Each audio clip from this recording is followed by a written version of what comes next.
A honra de poder estar presente, tentar contribuir aqui com essa sessão de hoje. As palavras da minha amiga Lígia, iniciais, a minha admiração aí pelo esforço, seu trabalho realmente de pesquisa sistemática bastante intensiva do Alexandre, que acabou de fazer exposição. Até fiquei com inveja, pediria, se a mesa tiver e poder ter acesso a essas transparências, eu gostaria de ter para a minha coleção, para eu aprender um pouco, estudar e comparar coisas também. E eu vou falar algumas palavras aqui também, tendo do nosso tempo que nós combinamos. Eu não vou usar transparências, porque eu preferi trazer na minha contribuição ao lado das demais, para comparação de todos os presentes, não só comparação, para reflexão, algumas questões que me pareceram fundamentais a gente resgatar até para a reflexão política. Não acho que não tem nenhuma pretensão de politizar mais do que todos estamos politizados aqui nos desafios da política pública de saúde. Mas os modelos de gestão, que é o grande tópico aqui, eu tomaria a liberdade de não tocar direto, dando mais ênfase às diferenças entre modelos de gestão. Mas como por trás do modelo de gestão está muito forte a preocupação que é mais de interesse público ou menos de interesse público, o que é mais publicizado, não necessariamente estatizado, mas o que é mais publicizado, o que é mais privatizado do ponto de vista daquela privatização que atenta contra os interesses públicos. Então, esse grande debate que é mais publicizado, que é mais privatizado hoje, e que é o grande debate que permeia as opções entre os modelos de gestão, né, desde a administração direta mais burocratizada até um ente privado mais lucrativo contratado pelo poder público, com várias situações intermediárias. Eu queria fazer um lembrete aqui, que eu vou tentar ser bem rápido, apesar da minha pretensão traduzir aqui, sintetizar para vocês as grandes situações da relação público-privado nesses 23 anos de SUS. A Lei Orgânica da Saúde foi de 1990. Então, o SUS é obrigado em lei há 23 anos, praticamente. Então, eu vou colocar 5 grandes pontos aqui que dizem respeito realmente à privatização, mas a pior das privatizações. Eu não acho que nós estamos no regime capitalista, é impossível se tentar uma política pública, qualquer que seja, radicalmente estatal na administração direta. A relação público-privado vai estar permeando. Agora, que relação público-privado cara pálida? Que relação público-privado pode ser regulamentada da parte privada para manter ou até potencializar a finalidade pública? Foram citados vários países aqui, né? Canadá, Inglaterra, quase todos os países europeus, não todos, mas quase todos os países europeus, do outro lado do mundo, Japão, mais recentemente Austrália, Nova Zelândia, quer dizer, o chamado modelo europeu do bem-estar social, chamadas políticas públicas universalistas, que se dirigem estritamente, essencialmente, aos direitos básicos do ser humano, saúde, educação, nos grandes centros de transporte urbano, saneamento básico, etc., aí são as chamadas políticas públicas universalistas que foram tocadas aqui. Aí são todos países capitalistas, mas o Estado, pressionado pelo conjunto da sociedade, pelo menos para esses direitos básicos humanos, o Estado relativamente democratizado, pressionado, interagido pela sociedade, o Estado, então, ele consegue implementar e realizar essas políticas públicas universalistas. Vocês viram no quadro aí que já foi exposto, a Inglaterra é opção por volta de 85% a 95% da população opta livremente pelo sistema público. Tem seguro privado lá, a população opta pelo sistema público. É assim na França, é assim na Alemanha, é assim no Canadá, é assim na Suécia, na Escandinávia, é assim no Japão e vários outros países. Cada um com o seu feitio, cada um tem a sua história, a sua cultura, há diferenças grandes entre os países. Mas em todos esses países, excetuando os Estados Unidos e alguns outros poucos países do chamado mundo capitalista central, tirando essas exceções, 85% a 95% da população opta livremente pelo setor privado e tem seguro privado em todos eles. Agora, essa população não faz uma opção passiva, porque o sistema público é bom só porque ela faz opção pelo sistema público. Ela luta pelo sistema público. A população tensiona o Estado permanentemente. Se a população, a sociedade politizada e organizada pelo seu bom sistema público, ela afrouxa essa pressão, ela afrouxa a vigilância, aí o seguro privado começa a tomar conta do sistema público.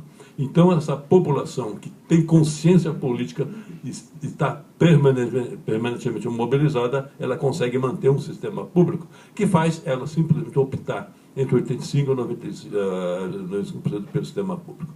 Aqui no nosso país, dessas 5 questões na relação público-privado, primeira questão, o SUS, que foi obrigado em lei em 1990, ele já trouxe dentro dele, no ventre dele, uma herança de uma grande privatização. Ele já nasce privatizado por dentro, porque o antigo INAMPS, a Previdência Social, que comprava serviços públicos no mercado somente para os trabalhadores de carteirinha, para os previdenciários, que têm direitos aos benefícios da Previdência.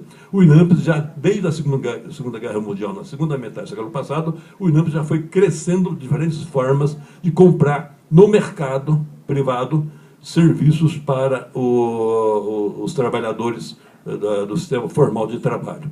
E como o INAMPS tinha muito recurso, eram recursos previdenciários, o INAMPS se dava ao luxo, pressionado pelo setor privado, não só a privatizar e comprar no mercado todos esses serviços, e com isso ele foi sucateando os próprios dele, todos os hospitais, laboratórios próprios do INAMPS, os PAMs, os antigos PAMs do INAMPS, nas várias capitais e cidades grandes do Brasil, foram sendo sucateados rapidamente, através das décadas no século passado, em benefício da compra no setor privado. Mas não só o grande dinheiro do INAMPS foi comprando no setor privado, foi comprando na pior forma que o poder público pode comprar no mercado. Foi comprando por fatura, pagando por produção. O setor privado contratado pelo poder público apresentava a fatura no final de cada mês, segundo uma tabela de pagamento por produção, e assim ia pagando de acordo com as prioridades que o vendedor de serviço diria para o comprador que é que ele devia comprar. E essa tabela foi ficando cada vez mais sofisticada, a ponto que os procedimentos que médicos hospitalares, odontológicos, etc., eram vendidos ao INAMPS, foram cada vez mais sendo beneficiados por valores cada vez maiores em relação aos custos de cada procedimento, conforme se ficava mais especializado, mais sofisticado e incorporava a maior tecnologia, eram chamados os procedimentos do prejuízo. E os procedimentos que eram da rotina do trabalho, que era 80%, 90% dos procedimentos, que dependiam da competência, do interesse, da dedicação do profissional, com boas condições de trabalho, com bom preparo, com boa satisfação do exercício profissional, esses procedimentos eram os procedimentos do prejuízo, cujos valores eram abaixo do custo. Então, essa é uma herança que o SUS traz dentro dele. Hoje, do orçamento do Ministério da Saúde, que está por volta de 100 bilhões ao ano, bem mais que metade do orçamento, eu diria, chutando para 50 a 60 bilhões ao ano, é muito dinheiro público que do SUS, o SUS trouxe no ventre dele esta herança, é jogado nesse modo de pagar por produção. Então, nós pagamos chamados a média complexidade assistencial, ambulatorial, hospitalar e laboratórios sofisticados, pagamos por uma tabela de procedimentos que tem os do lucro e os procedimentos do prejuízo, que é uma herança assim, de extremo peso privatizante dentro do SUS até hoje. E isso vem atravessando por pressão de interesses, que já foi colocado aqui pela lei já no começo, como é que o Estado brasileiro se conforma aos interesses dominantes, e isso permeia toda a existência do SUS. Pega todos os partidos, todas as coligações partidárias e todos os governos que passaram nesses 23 anos até o presente momento. Então, com esta herança, com esse tamanho de privatização, já vem o segundo ponto também, que vai crescendo. Esse ponto é mais dos anos 90, não é herança da segunda metade do século passado. O segundo ponto existia já nos anos 80, desde os anos 60, cresceu nos 70, nos 80, mas era incipiente e não era de grande impacto na economia política da saúde. Que eram subvenções públicas ao mercado de planos privados. Essa era uma herança pequena que, tranquilamente, com vontade política, um governo democrático que se pretendia, a partir da Constituição, com o apoio da sociedade e com a Constituição aprovada. E o que foi aprovado na Constituição foi uma Seguridade Social. Essa Seguridade Social da nossa Constituição, ela, em média, é o que tem de melhor nos melhores sistemas públicos de saúde europeus, Canadá e alguns países no outro lado do mundo. Então, a nossa Constituição, ela, a sociedade, democraticamente, ao debater na Assembleia Nacional Constituinte, e os constituintes acabaram absorvendo e trazendo para o nosso país a média do que melhor existia no mundo em política pública de saúde.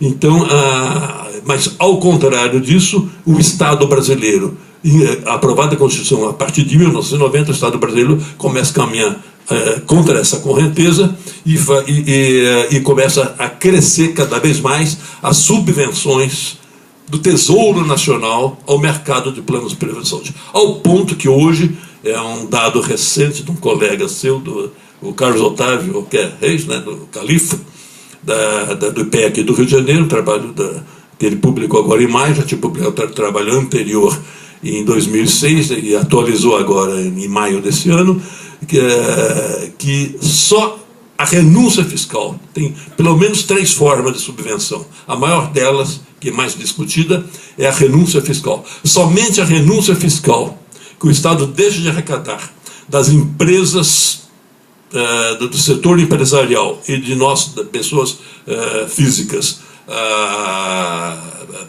para favorecer os planos de saúde, só essa renúncia fiscal, hoje, ela é mais de 150% do lucro das empresas. Só a renúncia fiscal. Quer dizer, o Estado, ele garante a rentabilidade, todo o lucro de todas as empresas privadas no Brasil, e seria 100%, mas é 158% essa conta recente. E ainda, quer dizer, garante todo o lucro líquido das empresas e ainda tem mais 50% para elas aplicarem na sua própria estrutura. Quer dizer, o Estado se funcionou nesses 20 anos e vem funcionando cada vez mais com o aparelho criador desse mercado. É um mercado Estado dependente. Quer dizer, um recurso financeiro que, pela Constituição, devia estar onde? Numa política pública do chamado modelo europeu do Estado de bem-estar social para o sistema universalista. Terceiro ponto, que é também, quando eu coloquei para vocês a herança que nós trazemos dentro do SUS, que vem do INAMPS, que vem desde a segunda metade do século passado, onde mais da metade do orçamento do Ministério da Saúde é jogado no pagamento por produção, com essa tabela de procedimentos, que é uma tabela perversa, antipública, antidireito de cidadania, é um negócio não montado. O Estado aí também, desde a primeira metade, da segunda metade do século passado, ele funcionou com um aparelho criador desse mercado também. Foi um grande negócio, criou esse segmento. As subvenções que nós acabamos de falar é um outro grande negócio que foi feito exatamente depois da Constituição, contraditoriamente depois da Constituição, é o segundo grande negócio. E o terceiro grande negócio, também o Alexandre colocou aqui, esse mistério indecifrável que acontece dentro de cada laboratório sofisticado, dentro de cada hospital contratado pelo INAMPS, onde a rede privada hospitalar e laboratorial, que é credenciada pelos planos privados, dentro dessa rede, 70% dela é simultaneamente contratada ou conveniada pelo poder público, pelo SUS. Esses hospitais têm 2, 3 portas de entrada, com 2 ou 3 contabilidades internas, com 2 ou 3 maneiras qualitativas de tratar, ou quem depende só do SUS, ou quem paga plano privado de 100, 200 reais por mês, ou quem paga plano privado de 3, 4, 5 mil reais ao mês, que existem planos privados para os mais ricos a esse preço. Então, aqui, essa mistura interna, onde o que der vai receber melhor tratamento e prioridade, o que der mais lucro, é o terceiro grande negócio que está montado. O quarto grande negócio, que eu diria que é o maior deles, com o Estado montando toda essa privatização, esse interesse de mercado em nome do interesse público, aí acontece a quarta consequência disso tudo, que eu diria que é o maior de todos os negócios, como se não bastasse esses 3 antes. Que todas as classes médias do nosso país, todas as classes médias do nosso país, e todos os trabalhadores sindicalizados do trabalho formal aderiram aos planos privados 23 anos. A sociedade brasileira perdeu da luta social a força política do conjunto das classes médias e do conjunto dos trabalhadores formais e todas as centrais sindicais. Toda a estrutura sindical briga, tem primeiro ponto sempre nos dissídios anuais dos trabalhadores, planos privados de maior qualidade e menor preço. Não existe no mundo qualquer sistema público de saúde constitucional que foi para frente sem que estivesse participando dessa luta as classes médias e as classes trabalhadoras. Só pobre não reúne força política, né? Então, e isso eu digo que foi o maior dos negócios, porque essa política do Estado como aparelho criador de mercado, ele, tirando as classes médias trabalhadoras, ele tirou das empresas de plano privado o desafio delas lutarem nas leis de mercado para conquistarem clientela e trazer para dentro dos planos privados a classe média e a classe trabalhadora. Na verdade, por política de Estado, as classes médias e as classes trabalhadoras foram compelidas a aderir aos planos privados para até buscar seus direitos à atenção de saúde, pelo próprio sucateamento do SUS. E hoje, recentemente, em quinto e último lugar, que eu queria colocar, o domínio, quer dizer, a forma do desenvolvimento capitalista no mundo inteiro, que gerou essas grandes crises econômicas e financeiras no mundo inteiro que nós temos conhecimento, estão quebrando até alguns países do capitalismo central, Europa, Espanha, Irlanda na Europa, e vários, começou com Grécia, estão começando a quebrar pelo domínio absoluto da hegemonia financeira especulativa dentro do próprio capitalismo.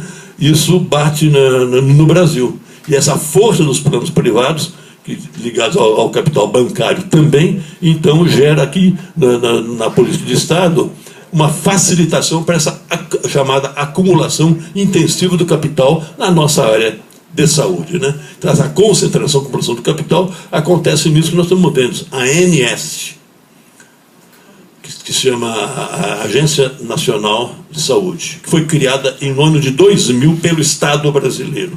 Para regular os planos privados, ela começou com 3 diretores extraídos pela lei que criou 5 diretores. Ela começou com 3 diretores extraídos do setor público e 2 do setor privado. No passar dos anos, 2000 para cá, passou para 3 do setor privado e 2 extraídos do setor público. Hoje, há alguns anos, os 5 da ANS são extraídos do setor privado. Então, mesmo os Estados Unidos, que é a meca do domínio do mercado e do capital, que o Estado não tem qualquer tipo de regulação dos planos privados. Lá eles praticam a chamada autorregulação do mercado. O mercado se autorregula na acumulação de capital na saúde nos Estados Unidos. Aqui no Brasil foi pior, foram mais longe. Os planos privados, as entidades planos privados pressionaram o Estado brasileiro. O Estado criou uma autarquia com dinheiro público do Tesouro Nacional, autarquia forte, tem centenas de funcionários, concurso público com técnicos muito bem capacitados, e entrega essa autarquia para ela ser o quê? A operação da autorregulação do mercado nos planos privados. O nosso mercado se autorregula com 5 diretores extraídos do mercado, mas pagos nessa operação pelo próprio Estado brasileiro. Conseguiram essa façanha, que é uma coisa assim, até extremamente pejorativa e uma vergonha para uma política pública de Estado. E daí vai para frente. A AMIL, a maior empresa de plano privado do nosso país, é comprada pela United Health, empresa americana especializada em planos privados de economia de escala, para chegar para a classe média, para a população que tem menos recursos financeiros. A reunião da AMIL, da Qualicorp de São Paulo, e do Seguro Bradesco, existiu, não se sabe até hoje se foi com a nossa presidente ou não, mas também é totalmente secundário, a presidente teve presente, não. Estavam presentes 5 ministros e outras entidades que a Lígia já colocou aqui. Então, esse trânsito de facilidade, desse mercado em cima do Estado, que nós achamos que é importante. E tem vários outros dados aqui para colocar, mas eu queria trazer esse resumo aqui para reflexão para vocês, neste primeiro momento, porque essa privatização entrou por dentro e por fora do SUS. Por fora, o mercado de planos privados dominando o Estado brasileiro. Por dentro, a herança do INAMPS, que nós pagamos por produção, toda a chamada atenção de média e alta complexidade. Na alta complexidade tem uma exceção, os transplantes e os altos custos predominam no setor público, porque é o setor público que investe nas boas universidades, nos bons resultados universitários, para produzir ou incorporar tecnologias e conhecimentos mais sofisticados. Então, esse ambiente de relação público-privado, com hegemonia plena do mercado sobre as políticas do Estado, apesar da nossa Constituição ter aprovado o contrário, é o pano de fundo, que me parece, aonde giram questões que nós discutimos no dia a dia, que são os modelos de gestão. Então, a administração direta, a autarquia, a primeira indireta, muito parecida com a direta, as administrações indiretas com autonomias orçamentárias, gerenciais financeiras, empresa pública, sociedade de economia mista, fundação estatal, autarquias especiais votadas em lei, tem diferenças entre elas, mais públicas e menos públicas, mais vulneráveis à privatização e menos vulneráveis à privatização. E nós temos que nos posicionar.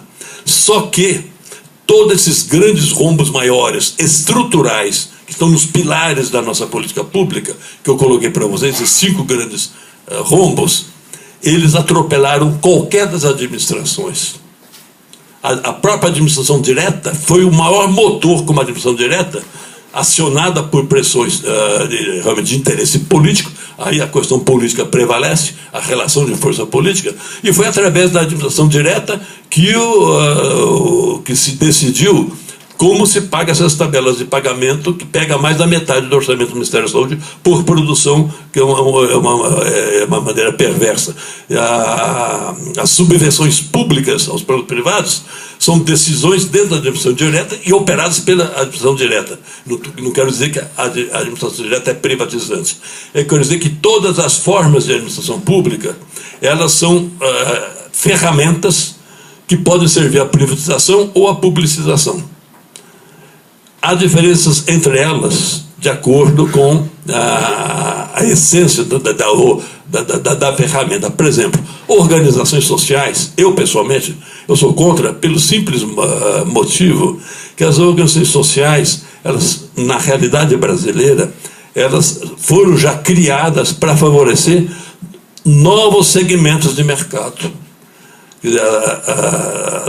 As organizações sociais surgiram no estado de São Paulo, foi o primeiro estado que fez as organizações sociais, foi votado numa lei nacional em 98, e se multiplicaram no estado de São Paulo, foi para os outros estados, e o que originou?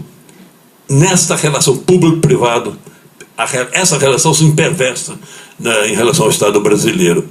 As organizações sociais logo começaram a fabricar gerentes hospitalares privados para gerir estabelecimentos públicos de saúde, hospitais públicos, e começaram a se multiplicar. Em poucos anos, entrando pelos anos 2000, nos anos 2000 até agora, o que está crescendo é o número de gerentes do setor privado para gerir hospitais públicos que se organizam em empresas de consultoria. Então nós temos várias empresas de consultoria, principalmente em São Paulo, Curitiba, aqui no Rio também, na Bahia, em vários estados tem as empresas de consultoria, elas vão se multiplicando pelas várias capitais, mas muito articuladas centralmente, principalmente por São Paulo e Curitiba, e agora está entrando Rio de Janeiro nessa articulação nacional. Por que eu estou descrevendo isso para vocês? Porque essas empresas de consultoria, elas assediam secretários estaduais de saúde e secretários municipais de saúde de cidades grandes, capitais de cidades grandes. E esse assédio não é brincadeira. Esse assédio é algo como 47 a 50 mil reais por mês durante um ano para um consultor ir 2 ou 3 vezes ao ano no gabinete do secretário. E ele traz assessores deles que vão ganhar 25 mil por mês para ir 3, 4 vezes por ano nessas mesmas cidades da consultoria. Ainda não estamos ainda fazendo a gerência dos hospitais públicos por gerentes privados. É consultoria para ensinar as secretarias estaduais e municipais de como vir a contratar gerentes privados para gerir hospitais públicos. Aí depois eles vão indicar os gerentes, e nessa altura essas empresas já fizeram articulações com interesses privados, particulares, de certas entidades em cada estado, aí sim para gerar aqueles gerentes privados para gerir hospitais públicos. Então isso virou um grande negócio que está correndo aí. Eu não quero dizer que não exista nenhuma OS fazendo coisa boa. Deve ter várias das OS fazendo alguma gerência competente e boa para quem está atendendo. Mas são exceções, não são a regra.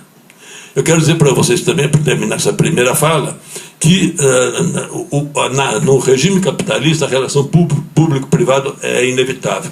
Os melhores sistemas públicos do mundo, o inglês, o sueco, o norueguês, o canadense, o japonês, onde tem sistema público dando certo, eles têm relação público-privada aonde o sistema público aceita. Lá não tem nome de OS, né, e nem de entidade sem fins lucrativos, são outros nomes. Eles aceitam relações com entidades sem fins lucrativos, excepcionalmente, complementarmente, do paradigma de todo o interesse público. A hegemonia é pública. Então, nesses países todos, são do chamado capitalismo central, a sociedade politizada e mobilizada, ela pressiona para um bom sistema público, a população opta 80%, 90%, 95% pelo sistema público, e esse sistema público, ele não tem ANS. Nenhum desses países tem ANS.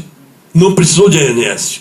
O grande marco regulatório do mercado na saúde é o próprio sistema público dando certo. Aí eles têm vários paradigmas, várias ferramentas decorrentes de regulamentação do setor privado, mas o grande marco regulatório é dar certo o sistema público. Então, este caminho está desenhado e aprovado na nossa Constituição. E nós fizemos desse caminho até agora. Então, as variantes, as várias formas, pela administração direta que nós temos no nosso país, ela é uma administração direta que ela foi criada, inclusive reforçada nessas reformas, 2 reformas em regime ditatorial que a Lígia colocou aqui. E a história da nossa administração direta é uma história de tarefas de Estado que não sejam na área social. O Estado brasileiro, desde o Brasil colônia, com a vida do João VI, o Brasil império, o Brasil república, a história do Estado brasileiro é uma história de Estado que empurra os direitos sociais para a filantropia, para o setor privado. O Estado nunca se organizou para atender direito social, saúde e educação.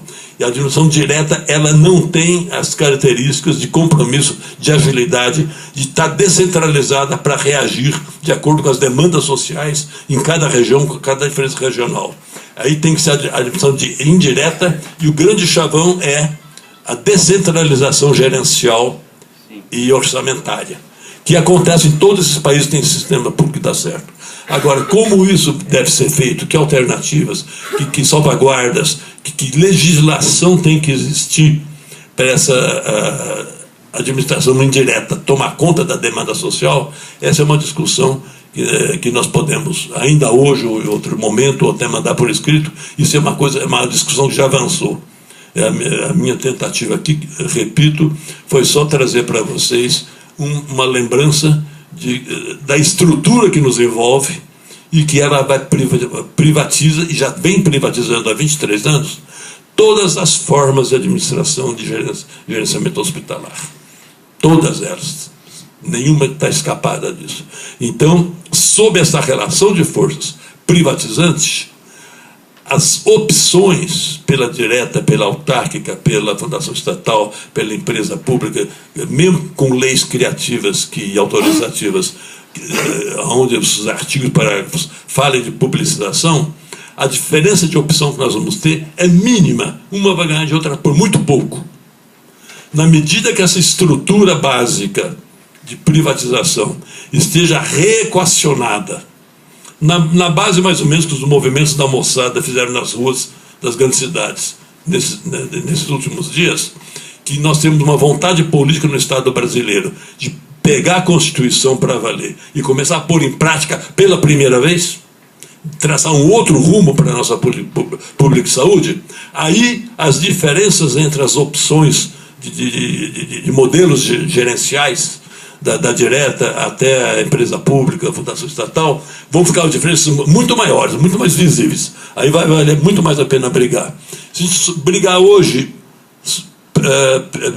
para optar por uma ou outra das modalidades gerenciais, mantendo por trás de nós esse peso de privatização, acho que é uma briga que nós vamos nos rachar nessa briga e vamos, talvez sem querer, com a melhor das intenções, mais, eu diria na gíria, mais azeitona na empada do modelo privatizante, mesmo que não queiramos.